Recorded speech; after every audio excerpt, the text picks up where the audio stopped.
There was a miller and his son who were driving their donkey to the market. They had not gone far when some girls saw them and broke out laughing. "Look," they cried, "look at those fools! How silly they are to be trudging along on foot when the donkey might be carrying one of them on his back." This seemed to make sense, so the father lifted his son onto the donkey and walked along contentedly by his side. They trod on for a while until they met an old man who spoke to the son scornfully. "You should be ashamed of yourself, you lazy rascal. What do you mean by riding when your poor old father has to walk? It shows that no one respects age any more. The least you can do is get down and let your father rest his old bones." Red-faced with shame, the son got down and made his father get onto the donkey's back. They had gone only a little farther when they met a group of fellows who mocked them. "What a cruel old man," jeered one of the fellows. "There he sits, selfish and comfortable, while the poor old man has to stumble along the dusty road to keep up with him." So the father lifted his son up, and the two of them rode along.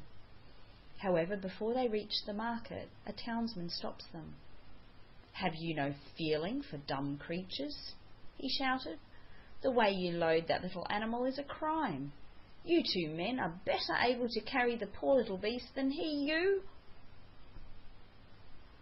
Wanting to do the right thing, the miller and his son got off the donkey, tied his legs together, slung him on a pole, and carried him on their shoulders. When people saw this spectacle, they laughed so loudly that the donkey was frightened. The animal kicked through the cords that bound him, fell off the pole into the river and drowned.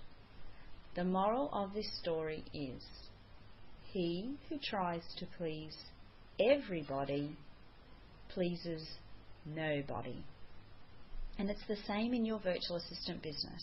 Your ideal client isn't everybody and anybody.